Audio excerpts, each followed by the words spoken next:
Did you know EMS workers are more likely to be injured on the job than firefighters or police officers? Despite 25 years of compelling scientific safety data, many EMS systems still haven't adopted proven safety solutions. And incredibly, there are more safety standards for cattle transport than for ambulance patients. In today's session, we're joined by Dr. Nadine Levick, a global pioneer in EMS safety innovation. Her career spans 3 continents, multiple disciplines, and decades of groundbreaking work that shape policy and practice worldwide. From conducting the world's first ambulance crash tests to founding the EMS Safety Foundation, Dr. Levick is leading a movement to protect responders, improve outcomes, and save lives through smart, science-backed design. Hi, I'm Robbie McHugh, your co-host of the EMS Leadership Summit, and I am thrilled to welcome back our returning speaker, Dr. Nadine Levick, who has spoken at every one of our EMS Leadership Summits and our One Safety Summit. So I'll go ahead and bring her on. Nadine, welcome back. Hi there. Great to have you. It's a pleasure. So we sure have a lot to cover today, and we've got some material that I think really fits the thriving under pressure and building a better future title that we have for today, for this week's seminar. And I think thriving under pressure is a great concept of true EMS spirit, and we're sure going to see some of that today. So without further ado, I'm just going to launch into today's presentation. Before I say anything, I just want to thank many people, the participants with the EMS Safety Foundation over decades now, and also the National Academies of Science, Medicine, Engineering, Transportation Research Boards, ANB 10.5 EMS Safety Subcommittee, co-chaired by Eileen Fraser. As well as that, today we're going to be hearing some information from the Israelis Defense Force and the Emergency Medical Service Magen David Adom here in Israel. And there are some new unique features that apply to pretty much everywhere. I don't need to say much more about myself. That's already been highlighted, and just that I don't have any disclosures or conflicts. So what are we going to cover today? Well, we're going to cover what we know now and what we need to do now, just as Robbie has said. We're also going to look at some translation from military to civilian settings. What is there for forward thinkers and what's on our future horizons. So I remember I started my presentation about the New World Order. Well, it's hard to use order with the current world situation. We really have a new world instability with all sorts of complex geopolitical situations across the globe, one of which I'm sitting in right now, here in the southernmost tip of Israel, in Eilat, where you're right at the juncture of Jordan, Egypt, across the water is Saudi, and further a long way away is Yemen, and we've had to be dealing with some issues there, which we're going to touch on. We have some new position statements, and they're very important. We're going to talk a little about how they came about and what they are. Some innovation dimensions, that transfer of military to civilian translation, smart technologies, and how to do things cheaper, better, and safer. Looking at some open source, novel power systems, and what are the challenges we face in making all this happen. There we go. So what is safety? Well, it's a condition of being protected against undergoing or causing harm or injury or loss. And what is innovation? Well, something new, original, and hopefully more effective. So EMS, lots of things that EMS does, and it differs a little all over the world, but emergency medical care and transport, communications and dispatch, disaster management, first aid education, and in Israel here, EMS actually run the blood bank service, and that's going to come in as a relevant comment a little later on. So I went out to ChatGPT last year to ask them what they thought EMS safety innovation was, and they basically regurgitated most of our presentations that I've given, but they said it's an essential aspect of improving emergency response and patient care. But in 2025, I'm pleased to say they're interested in the safety of the responders and the patients. One would sort of hope that they were interested in the safety of the public too, but maybe that's for next year. So if you ask GPT what the top 10 EMS safety innovation realms are, and you compare 2024 to 2025, you'll see that somehow or other vehicle safety features, advanced vehicle safety features, have moved up to number one, and also mental health has moved up a few points also. Interesting to see that, and we see augmented reality sitting there and increasing focus on data integration and AI. So when we talk about risk and losses, we realize that if everything gets lined up the right way, we can, although we have risk, we have a lot of risk, but we can try and minimize the losses by having good management, looking at predictable issues, acting on unsafe issues, and that way we can minimize harm even though we know that we've got risks. What is a risk? A risk is a relationship between a probability and a consequence. You know, if one of those Houthi ballistic missiles actually does land on Tel Aviv, the outcome is fairly catastrophic. And so even though the probability might be low, there's a huge amount that's invested to make sure that that outcome doesn't occur. So risk perception and communicating risk are very important elements of changing and addressing any policy or procedure. You know, when Hurricane Sandy hit the Northeast, all sorts of graphics appeared on the television, and me not being a meteorologist, I wasn't quite sure what many of them meant.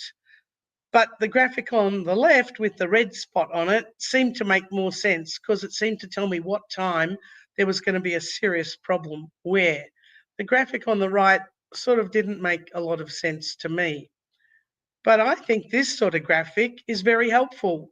Those people in the red bit need to take an action, and those people in the orange bit need to be alert. And I think when we look at some of the risks and hazards that we face, we need to have a clear understanding of when we need to take an action to minimize risk and when we need to be alert.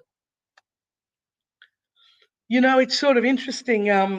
My home is in Ashdod, as well as my secondary home here in Eilat, where I've been since the war started. And when I drive to Ashdod, even Waze knows it's not safe. Are you sure you want to drive in that direction? Because Ashdod is often a site that gets rocket fire from Gaza. In actual fact, my building did get hit by a rocket from Gaza. Fortunately, I was okay. And the other interesting thing is that Google Maps has got special safety features. And now it'll tell you, sure, nearby shops, restaurants, bus stops, and bomb shelters. Well, that's good to know. When the air raid siren goes off, you want to know where the nearest bomb shelter is. So, different perspective, but important. So what's important is the safety of the provider in EMS, the public, and the patient, and probably in that order. And safety is a tool that's going to save lives, time, and money. But it's got to be evidence-based. It can't just be what you've always done. And I've mentioned this before, you know, technology has dramatically changed. In the 80s, that was a smartphone or a cell phone. It wasn't smart. Now we have a smartphone wristwatch. And in the 80s, that was an ambulance. And now in 2025, much of the United States has this as their EMS vehicle. And as Robbie mentioned briefly, that there are more safety standards for moving cattle than there are for moving patients in the United States.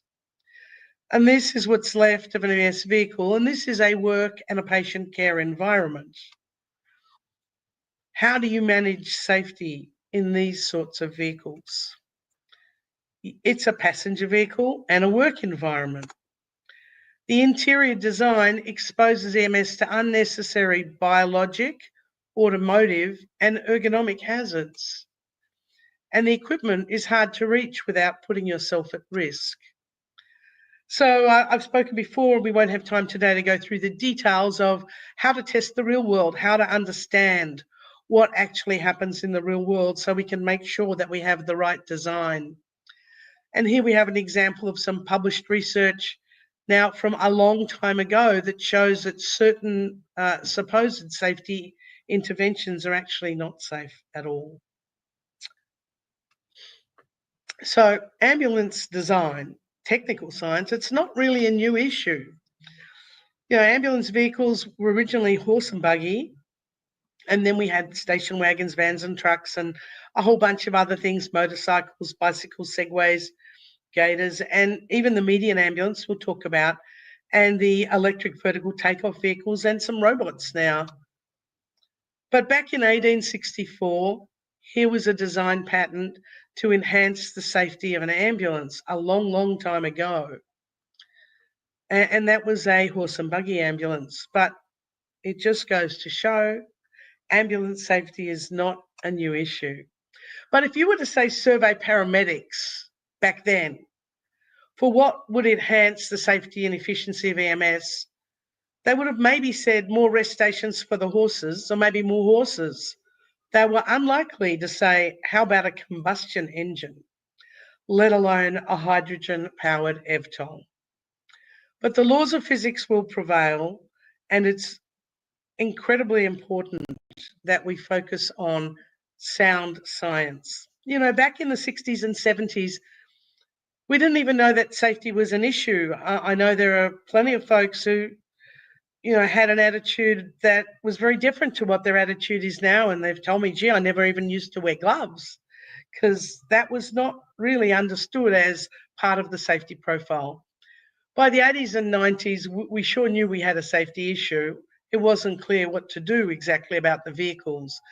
But safety technical data has rolled out from 2000, an enormous amount. Our activities at the National Academies, which I'm going to touch on very briefly, highlighted a number of issues. And we also have now in 2022, new operational lights and sirens policies. I'm going to talk about that a little more. Very important. So our real challenge now, we've got all of this. We're not where we were in the 60s and 70s. We need to adopt scientifically sound safety innovation. We've got to do the right thing at the right place at the right time for the right person, and how best to achieve that goal now and for the future. We have design constraints for the system. We've got to be able to do the clinical work that's required and essential, not get hurt or killed, not hurt or kill anyone else. So clinical need and human tolerance of injury.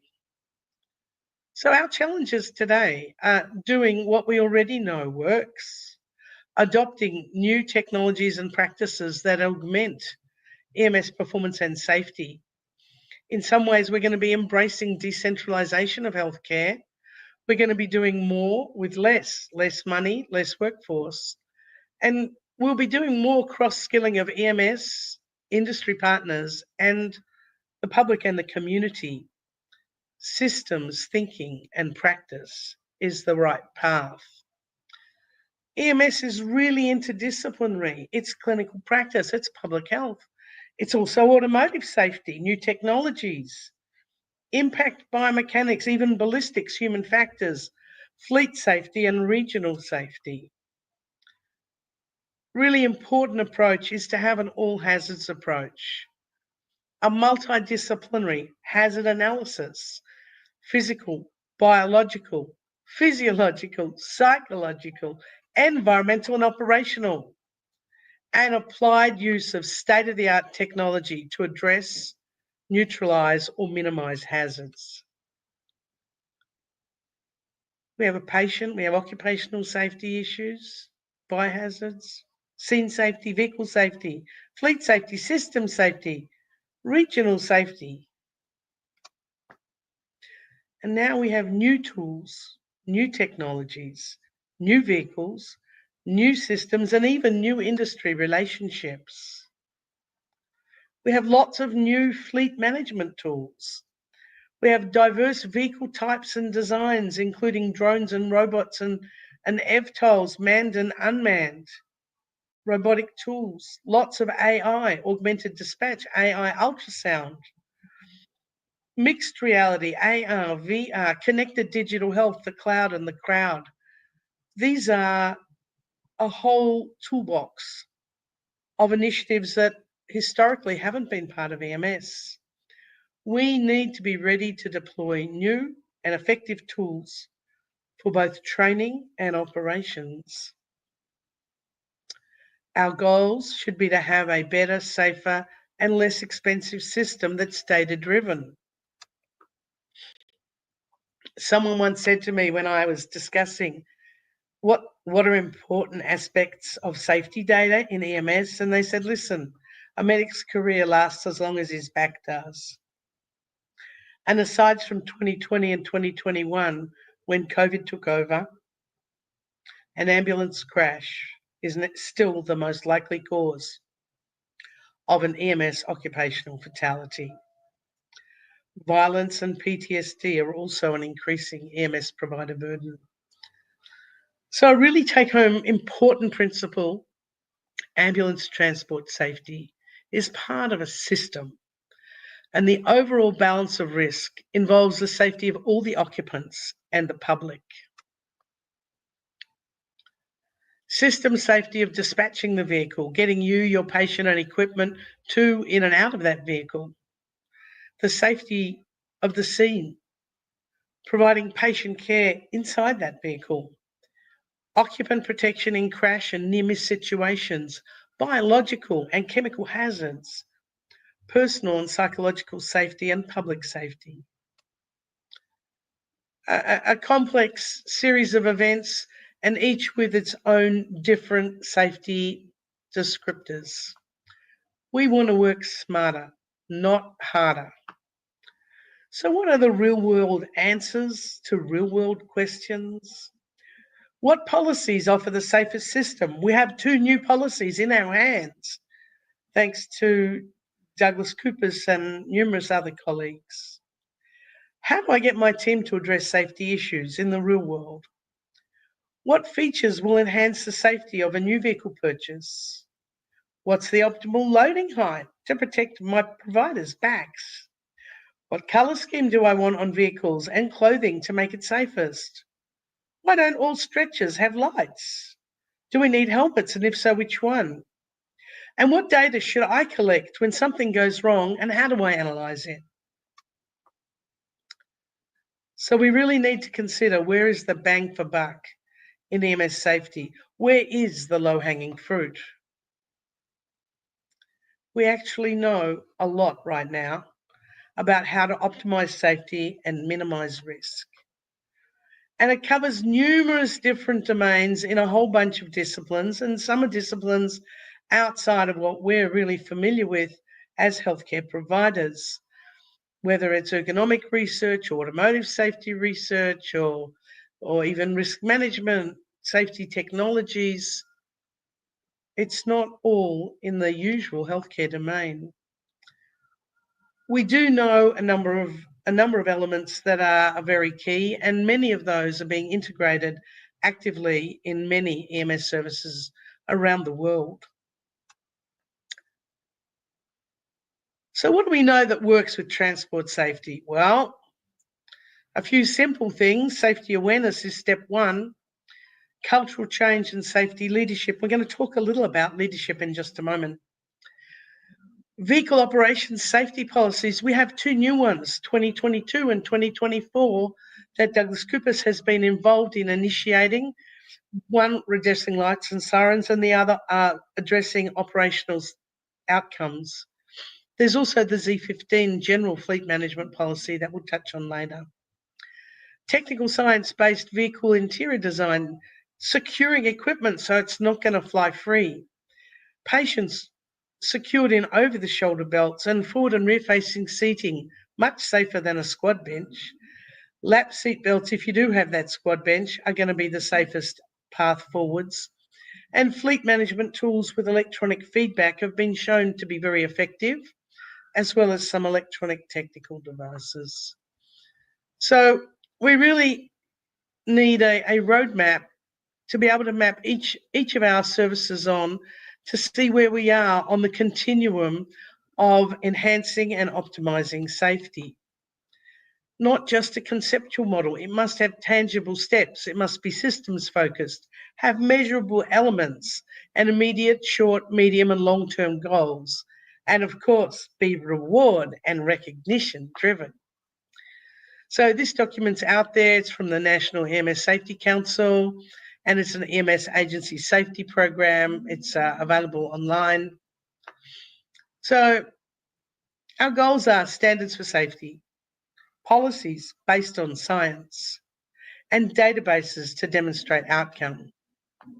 I've mentioned this before. This is the Gartner's hype cycle, change, adoption, and sustainability.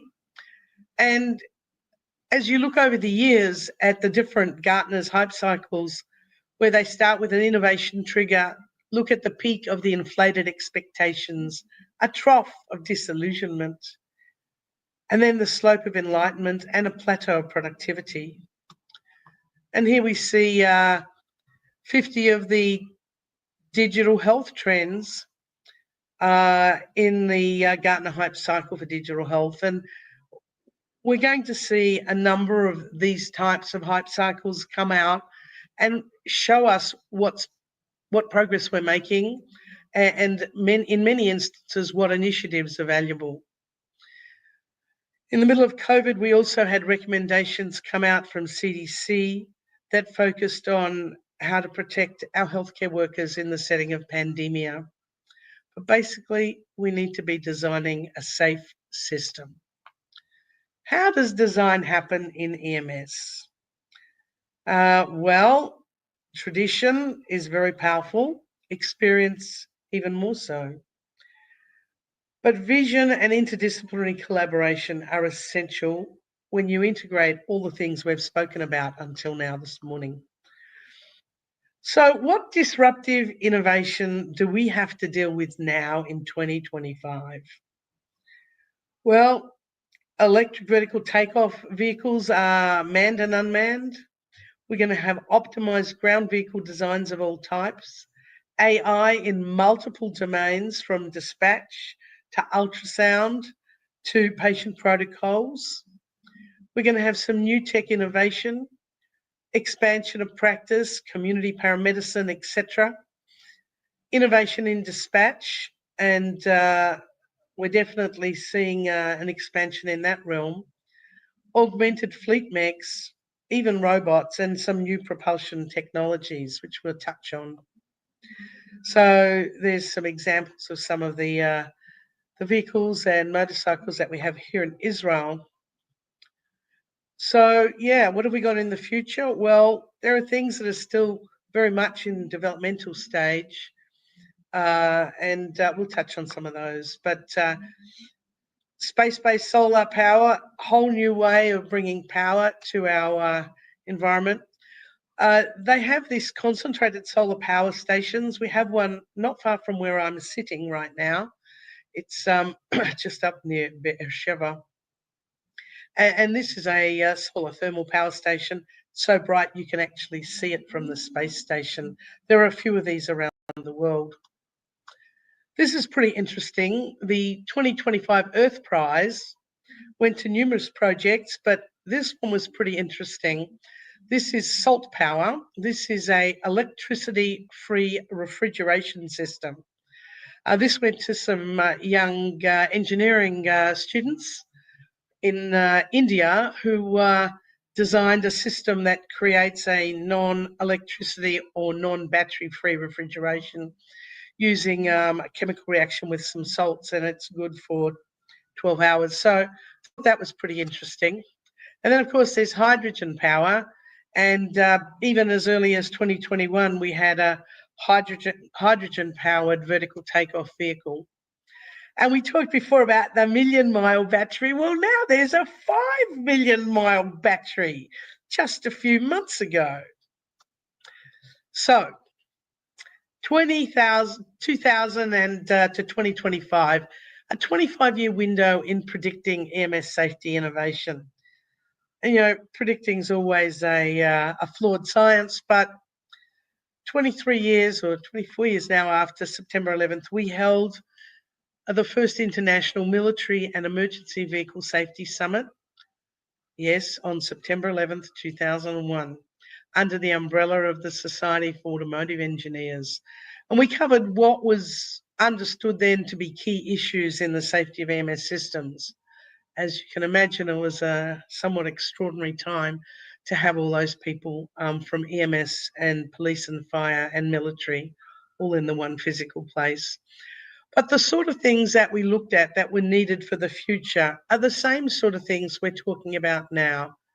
And, it was 24 years ago. Dangers in current practice, safer patient transport practices exist and should be being used. And, the different types of testing and how important it is to cross disciplines. Fast forward another 11 years, and we held the 2012 Transportation Research Board EMS Safety Summit. Now, I'm pleased to tell you that even though it was 13 years ago, you can still scan that QR code and listen to every one of the presentations and download the handout.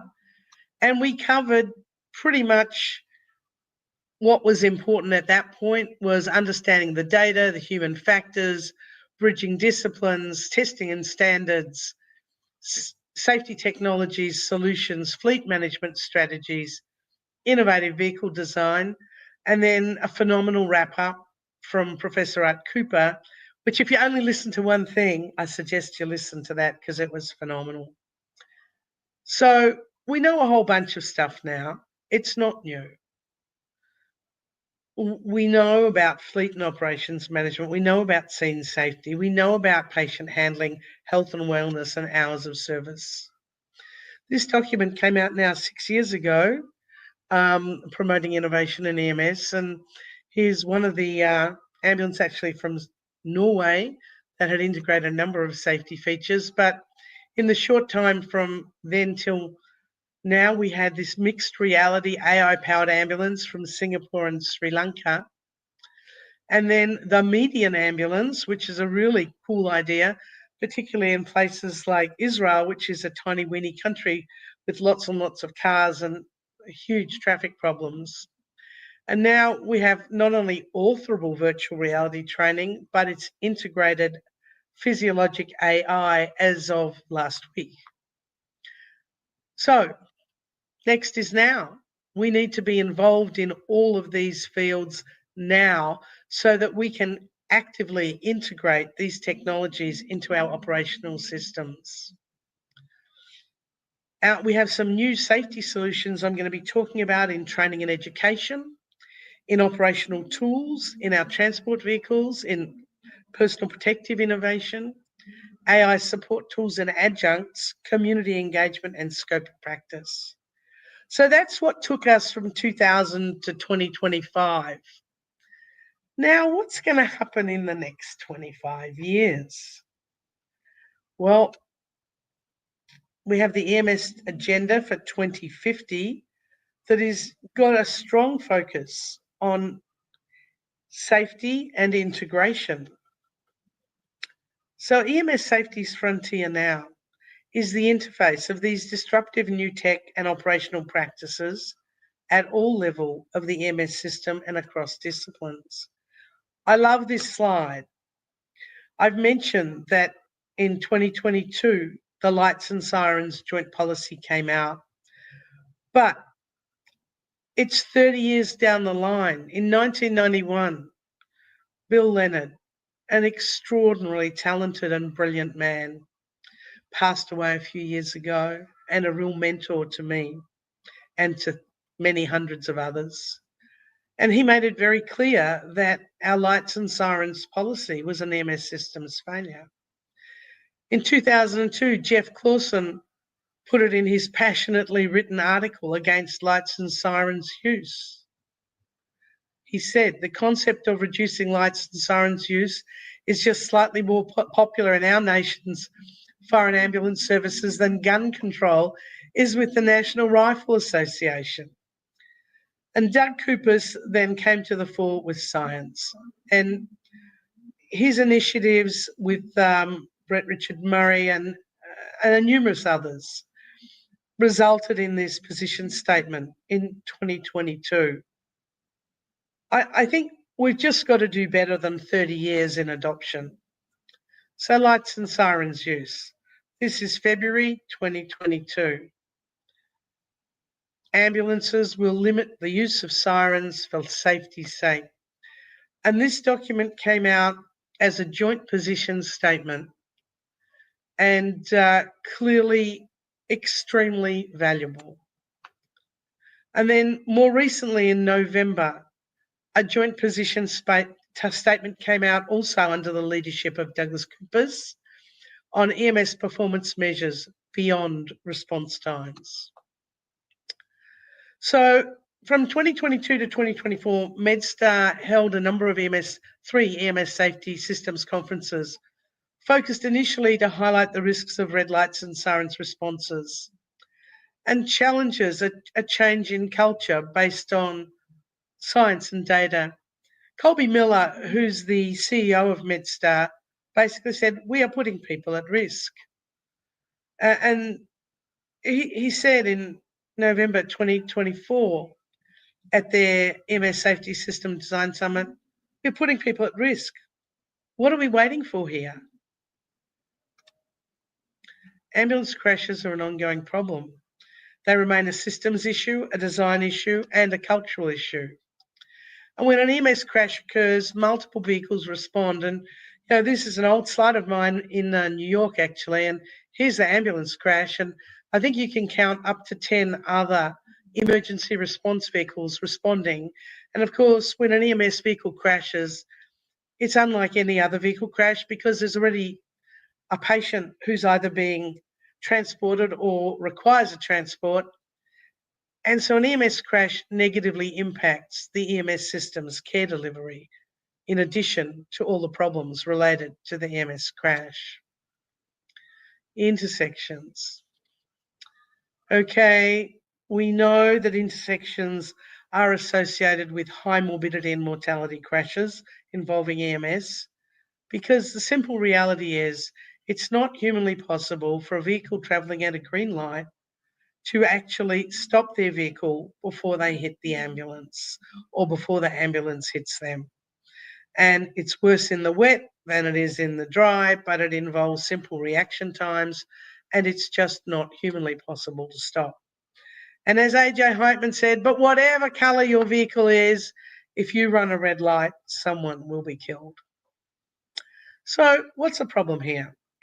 Safe design of ambulances is an interdisciplinary problem involving providers and engineers and ergonomists. And those who purchase ambulance vehicles are primarily healthcare providers.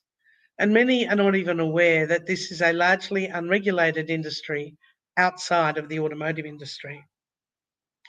These are some slides from some years back that I pulled up.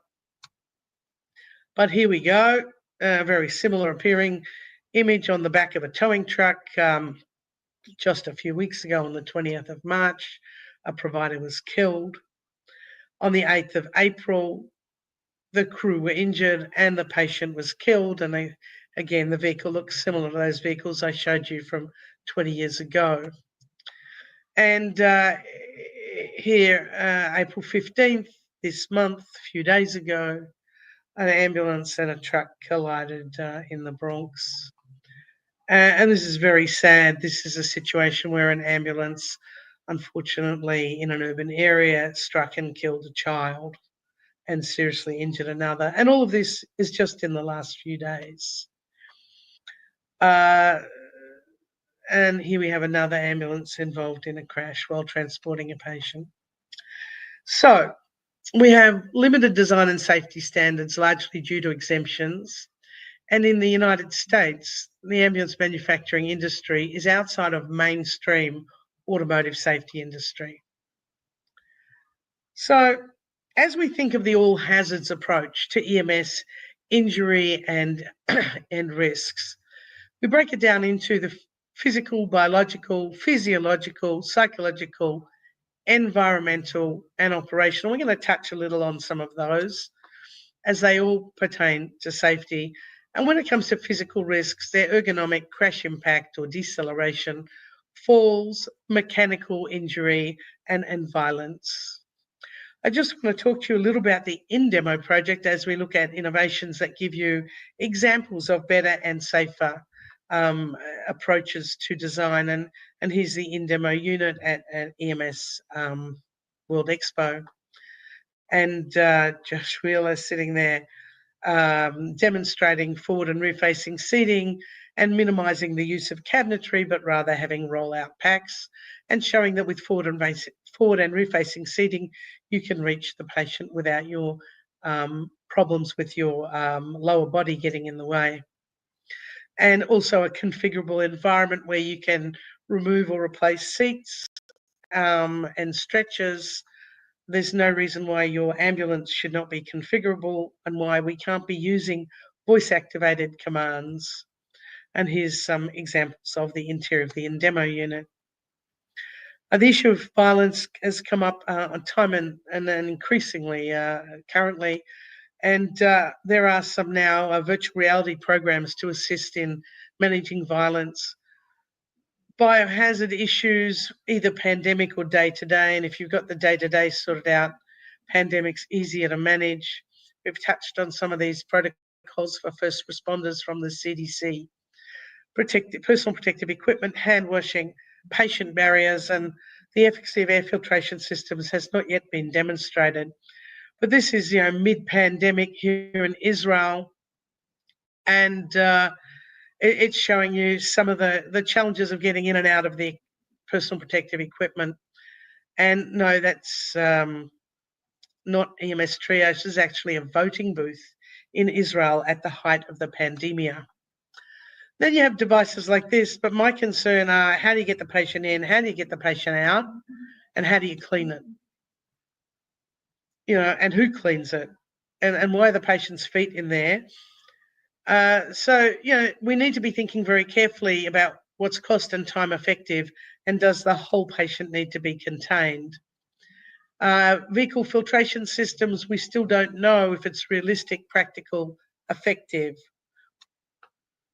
Sometimes a simple practical barrier solution might be a good idea.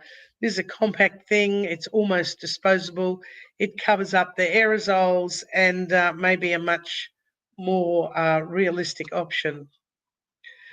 Physiological risks and hazards, exertion. We now have wearable technology, where you can actually have an indication of the provider's physical stress and physiological stress. We still don't know if it's effective. We have wearable tech for the providers and also the patients, and at some point we're going to be in a situation where the patients will have all their vital signs with some sort of little special device that you just wave over them and we know what their vital signs are. But for the moment, wireless technology is what we're going to be dealing with. Psychological risks and hazards, as I've mentioned, these are increasingly severe, given two things: the increase in violence and also the situation with pandemia. And environmental hazards, thermal, heat, cold, chemical, radiation. All three are very current issues for the multiple global warfare settings we have that involve civilian EMS. So operational issues we've touched on. I'm not going to spend more time on that, but there clearly are a number of strategies that we can look at to optimize our dispatch, integrate policies and procedures and fleet management equipment, and to encourage a culture of awareness and safety. So we have some innovative CAD that I'm going to talk about in a moment, and even some technologies that can provide alerts to surrounding vehicles. I did say I'd mention a little bit about the American Society of Safety Engineers and ANSI Z15 standard. It's a basic standard for all fleet motor vehicle operations. And it's a very helpful standard for EMS. It covers all these important aspects of managing a fleet of vehicles. You don't need to write the document, it's written for you. We also have a bunch of telematics tools so that we can feed information into our dispatch about our vehicle performances. And how much technology and how much data and of what type do you need to actually improve your fleet performance? And sometimes less is more. We also need to learn from our international colleagues. Here we have a number of people here.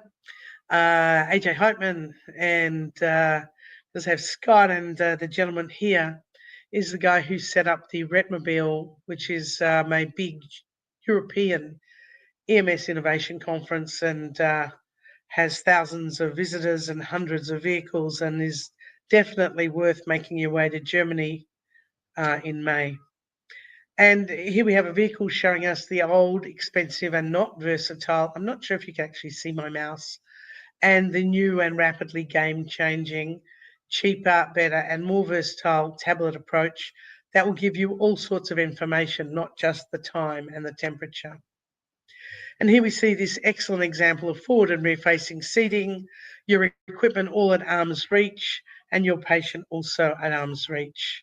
And these are technologies that are being used now throughout Europe to optimize the safety of patient transport. All sorts of other things, fleet mix. We have gators, bicycles, segways, motorcycles, and motorcycle medics. And I'd like to point out, this is a female motorcycle medic here in Israel. And not only is she a female motorcycle medic, but she's working in the Israeli medical system as a Muslim provider. And I must admit, I've seen an enormous amount of incredible diversity in the workforce here in Israel in healthcare. We need to avoid policies and practices that's ignorant of technical safety data. We know that navy blue can't be seen at night, neither can red. These light colours are the colours that can be seen at night and are easy to identify providers.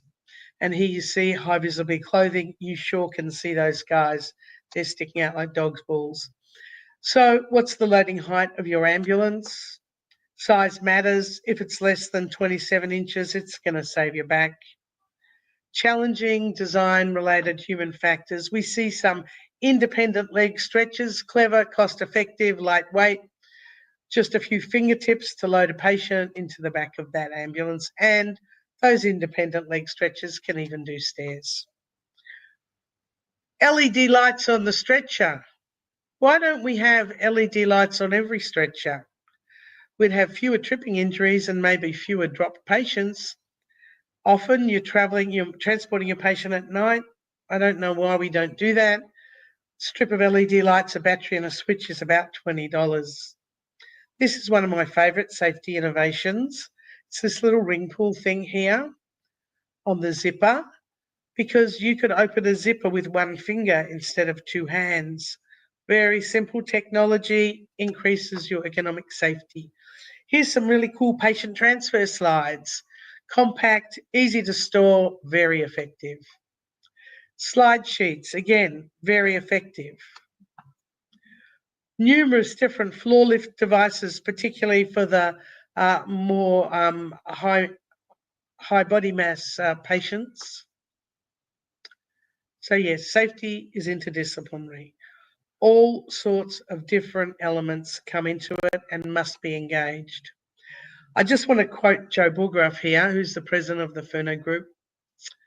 And he says, to create an innovative and model EMS system, we must engage in a collaborative and cross-functional conversation among the many contributing partners in the EMS industry.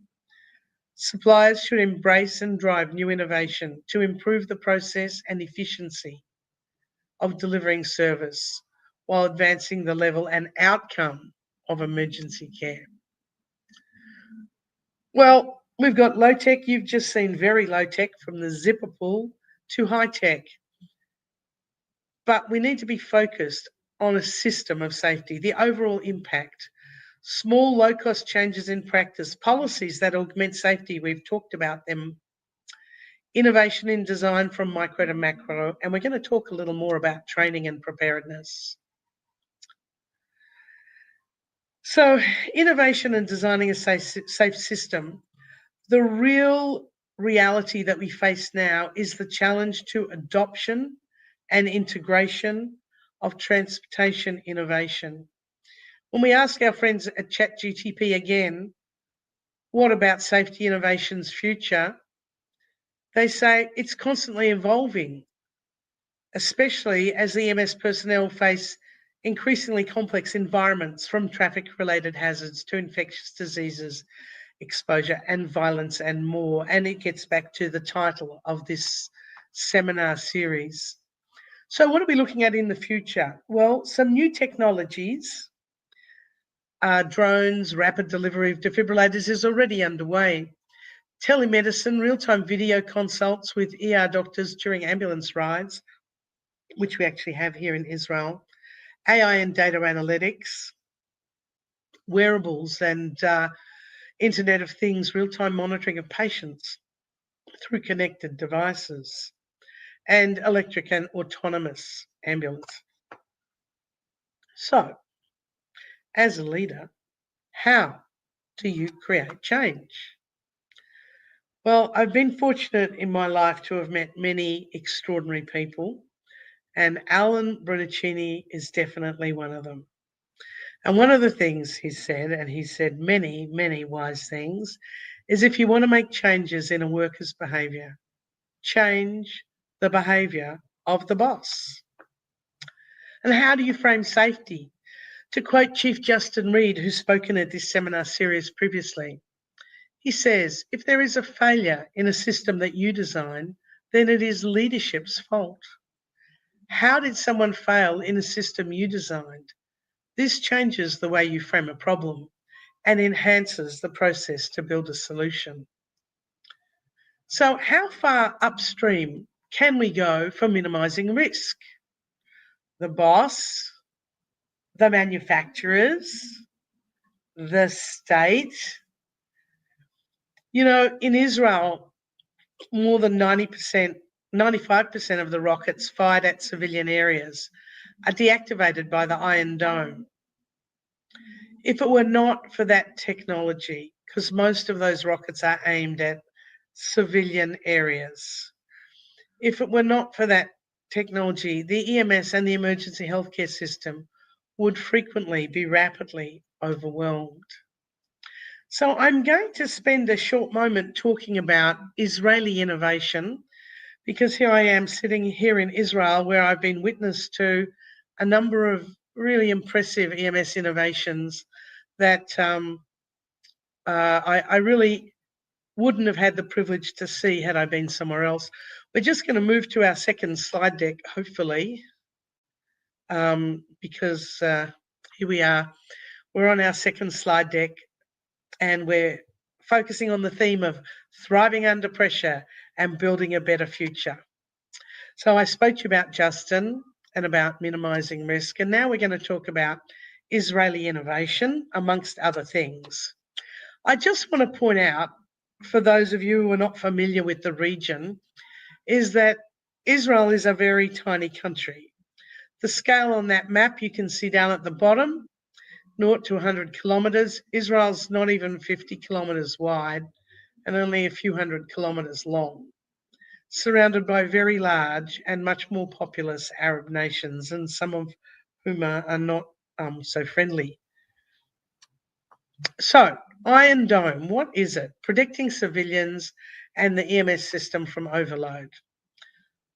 Okay, so here we see that little Israel. We've taken out the other bits and pieces there. And this is just showing the rockets fired from the north, that they're capable of firing, depending on which sort of rocket it is, and there's a bunch of them, capable of striking all of Israel with high-powered rockets.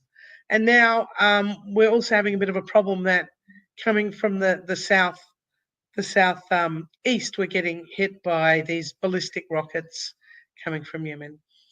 So the Iron Dome is designed to try and protect Israel civilians from this, and this is photograph taken at night. And on the right-hand side there, you see the rockets being fired out towards the Israel cities, and the things on the left are the Iron Dome interceptors trying to intercept those rockets.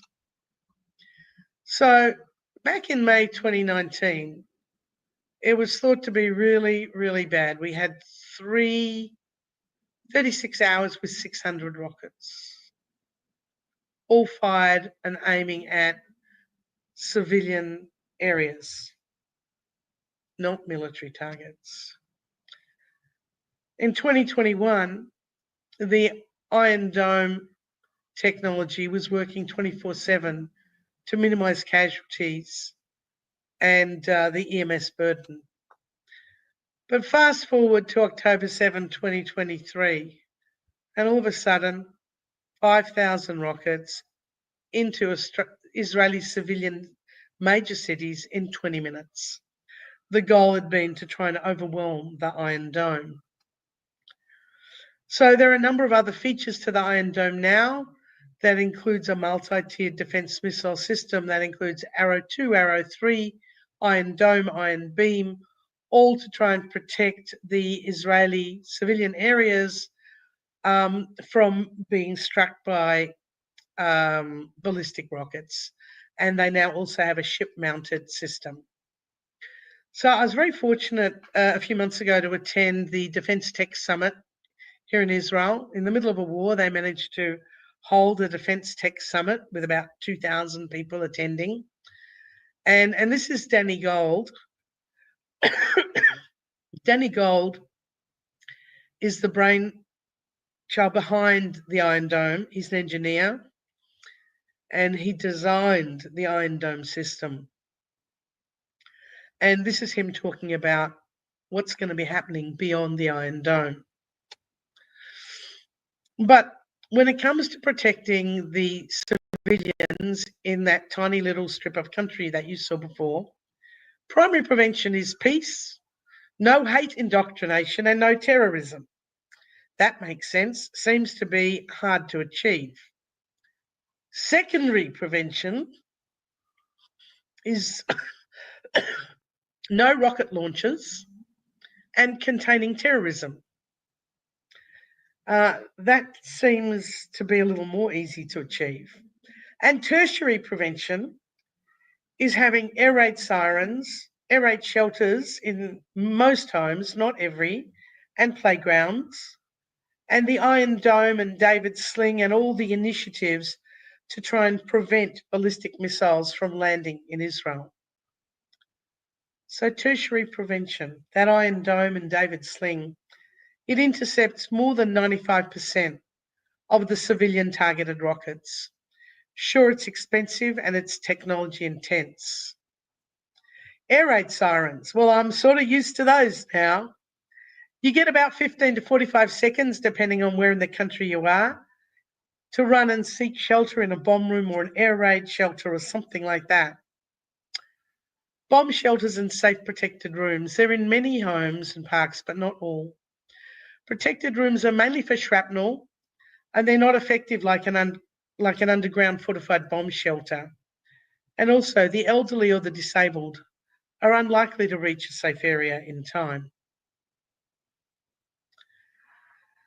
So, the cascade towards civilian EMS system being overwhelmed is this. If primary prevention 1, 2, and 3 can't be achieved, then secondary prevention 4 and 5 are essential. And if secondary prevention fails, then tertiary prevention 6, 7, and 8 are essential. But if tertiary prevention fails, then civilian EMS is potentially rapidly overwhelmed. There are a few other interesting challenges for EMS getting overwhelmed.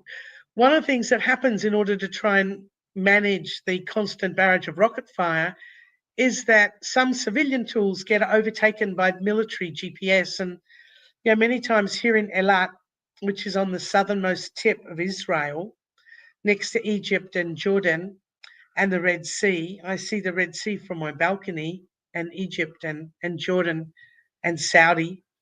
But what happens is suddenly you're on your way to something 2 kilometers away, and your phone says that you're in Cairo, and Waze doesn't work, but you're really in Eilat, and you're 4 minutes from your destination. So frequently we find that the military will be scrambling GPS in a civilian setting to try and protect us from ballistic injury. So work smarter, not harder. We have also here a special tactical military ambulance that has design features to make it effective. And our EMS, our major national EMS system, we have a number of different, but the major national EMS system has its own app, and that app can transmit your medical history immediately to the ambulance and from the ambulance. And that app also has a video scene connect, so that dispatch can see exactly what's happening even before the ambulance gets there. And that's a shot at dispatch. Very impressive system. And when it comes to training, they have these great moulage t-shirts. No worries about spending hours and hours doing moulage. Just pop on the t-shirt and you're pre-moulaged. And your personal first aid kit, well, gee, I sat on some of the ASCC committees for first aid kits in the States, and first aid kits were like that there, but my first aid kit sort of looks like this. I have tourniquets in my car, in my bag, in my home, in my bomb room, because as we're going to talk about in a moment, preventing blood loss in the setting of major trauma is a huge benefit. So what can we learn from military EMS training and new field practice? I'm going to take you through some shots of the Israeli Defence Force EMS Training Centre that I had the privilege to visit late last year. It's right here, and all sorts of security to get in there. And here's the pretty much standard interactive virtual reality, VR, AR, and they also have an app which is called Medic Book that has all the protocols and everything on it. There it is.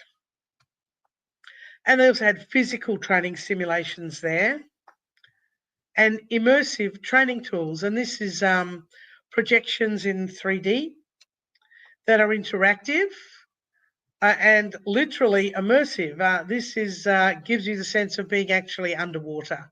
And it was, sound and vision and waves, and you could just about get seasick in there. But now I really want to show you some cutting edge data-driven stuff from the field. And this rapid, responsive, data-driven change in practice. Israel's been in a wartime situation now since the 7th of October, 2023. And I want to show you this graph because it's really interesting, and I'm going to spend a moment on this graph. The person who's showing this graph is the Israeli Defence Force Surgeon General, a guy called Zivan Aviad Bear. And the green line is the battlefield case fatality rate. And the green line starts in 2026. Not sure if you can see my mouse, but that's where the green line starts, 2006. And the green line ends at 2025, right now.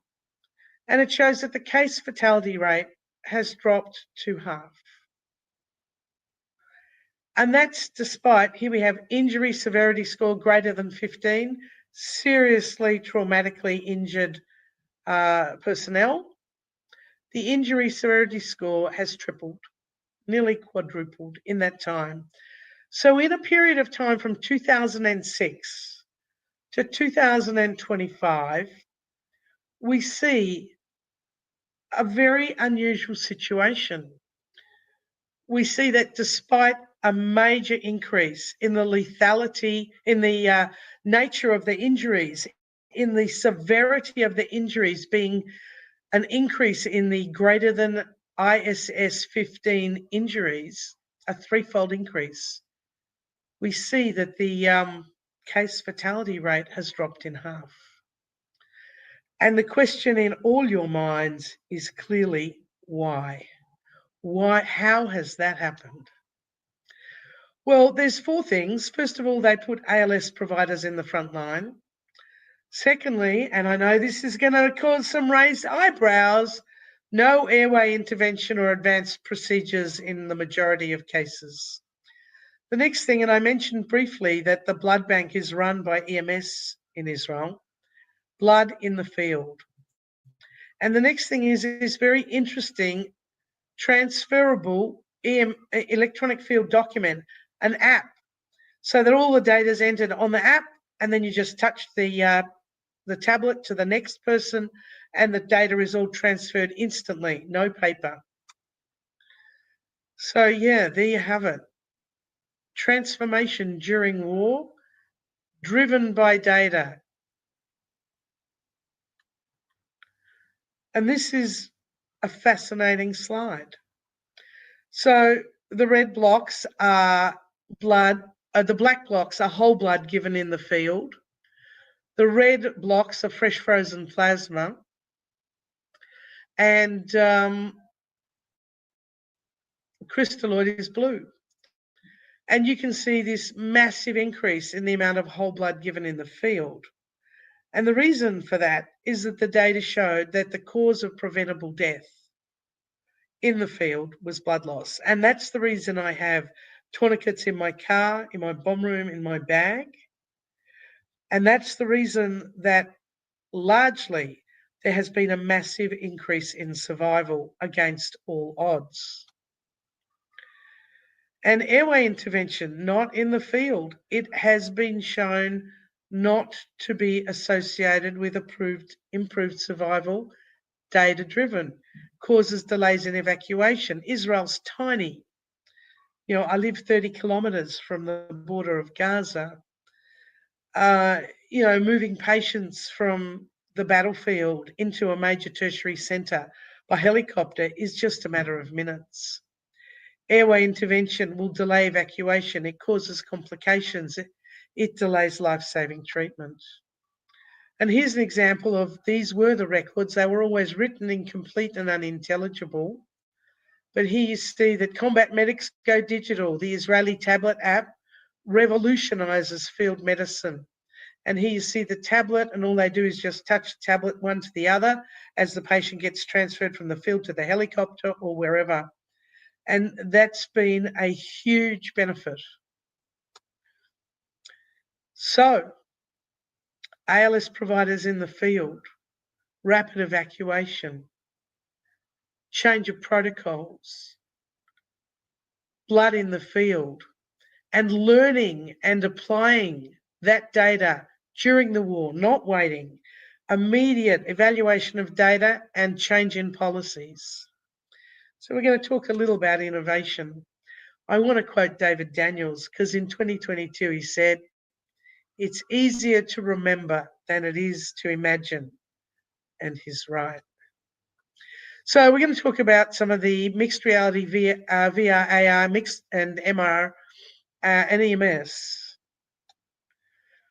We have VR training in EMS underway, training for ACLS, and also in first aid. In Australia, for some years now, they've been using virtual reality in violence training. And here you see it in practice. And here's a great example of VR being used as a tool to train for disaster management by Real Response, another Australian group that are using virtual reality scenarios as disaster management training tools. We also have the next level VR scenario training that's authorable by you. And now Physiologic AI, which has just been launched in the last week. So this is VR training you can create, and I created this, and I have no background in that sort of technology. So it's do-it-yourself VR training, build the scenarios you wish, and everything from pediatrics to geriatrics. And now you can see that mixed reality is being used, virtual and mixed. And as of last week, we have physiologic AI integrated in this virtual reality patient platform. And we can also use virtual reality as a design tool. Here's Josh Wheeler using some virtual reality tools with respect to ambulance design innovation, and that's at Retmobile. AI, the good, the bad, and the ugly. Well, AI and EMS, there's been some studies that AI is extremely effective, but is AI more effective than our dispatchers? I think it's like we all say, those who'll be replaced by AI are those who don't use it. I think an integration of AI and our skilled dispatchers is the way to go. AI is good and so are dispatchers. AI is also being used in ultrasound, which is an increasingly used tool in EMS. And here's one of the problems, and we've noticed that the AI in self-driving vehicles has not quite worked out what emergency vehicles are. And here we have some great examples of EMS robots, the lifesavers of tomorrow, that can go into an area to search for people without putting the provider's lives at risk of either physical or chemical stress. We mentioned this very briefly earlier, the mixed reality AI-powered ambulance in Singapore and Sri Lanka. And we had this on display at EMS World last year. The mixed reality AI-powered EMS system. We also have the Genesis Pulse people who have integrated CAD, the crowd and the cloud, integrating Waze with your CAD, and clearly valuable, very valuable integration. And here's a paper on the use of crowd and community outreach and crowdsourcing intervention in reversing opioid overdose. Cardiac arrest, engage bystanders. And I think we talked earlier about the role of cross-skilling and engaging the community. So electric propulsion, we've talked a little bit about the different forms of propulsion. There are electric ambulances out there. There's a little mini one here in Israel from 2017. But we're starting to see electric ambulances popping up in Canada and the USA. And this is actually a motorcycle that's electric gyrotech. And here's another electric platform being developed. We're now seeing some examples of hydrogen-powered ambulances and autonomous vehicles, autonomous ground robots, ours and others, and drones and UAVs for EMS and other services. We've talked about AE delivery with unmanned AED drones. So back in 2002, Urban Aeronautics put this vehicle together as a revolutionary vehicle that could assist in EMS. Here is actually a physical prototype 20 years later, an electric vertical takeoff and landing vehicle. And here I am taking a look at that vehicle here in Israel in Gan Yavne. And they now have a hydrogen-powered vertical takeoff vehicle. And they are now trying to engage the EMS community. And this is their aircraft designed for EMS that they're launching in February this year. So here's some of those unmanned defibrillator drones that I mentioned just briefly. And here's an example, a theoretical example of a manned drone. And this is no longer theoretical. I saw this passenger drone. I took that photograph in Jerusalem at Ein Kerem when this was being deployed as a demonstration. So we have unusual things like the median ambulance I mentioned, and I think this does have potential in high density congested traffic areas. And the jet suit, EMS jet suit, that was launched by the Gravity Industries company in 2020. And just last June, a paramedic used that jet suit to scale the mountain in 2 minutes. That would have taken a lot of effort and many hours otherwise. So the ambulance of the future, median, electric, hydrogen, AVTOL. Don't know. Lots of things to look at. Innovation, collaboration, and knowledge transfer is what should be guiding us. We have new tools, new vehicles, and new industry relationships. A very important principle that I highlighted earlier is that ambulance transport safety is part of a system. The overall balance of risk involves the safety of all occupants and the public. Our challenges today are adopting new technologies and practices that augment EMS performance and safety, embracing some decentralisation of healthcare, doing more with less money and less workforce, cross-skilling EMS industry and the community, and systems thinking and practice. Things can go wrong, but when there are sound safety policies and technologies in place, and the system is well prepared, you can minimise harm, as we saw with the miracle on the Hudson when that plane was landed with no injuries at all. So, EMS system safety, all hazards approach, technical collaboration is key. We cannot afford to play the silo game here. It is costing us lives, time, and money. We must have meaningful, evidence-based approach to design, operations, and policy. We must be true outcomes driven. So in summary, yes, thriving under pressure and building a better future as we have discussed. EMS safety innovation is a critical area of focus to improve the safety of responders, their patients, and the public they serve. Ambulance crashes with devastating outcomes continue to occur. There are new civilian EMS safety policies. Battlefield EMS training and practice innovation is there to learn from. We must apply the technical safety science, what we already know, into operation and field practice. So in conclusion, the future is now. All hazards approach is key. Safety must be inherent to operational practice, design, and policy. Adoption challenges of new disruptive technologies and applied innovation exist. The interplay between patient, provider, and public safety from a systems perspective is key to effective and safe operational EMS performance. So your handout and additional resources awaits you. You just need to scan that QR code and you'll be right there. Or if you're older than 45, you might want to click on the link. Thank you very much for your time. I think there'll be some opportunity later today for some questions.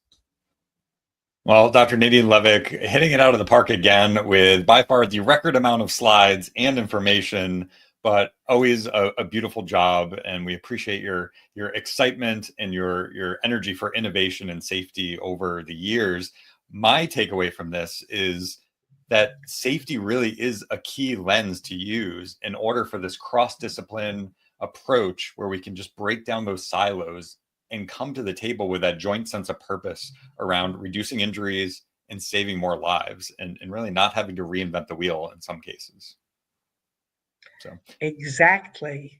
I think we've really reached a pivotal point now.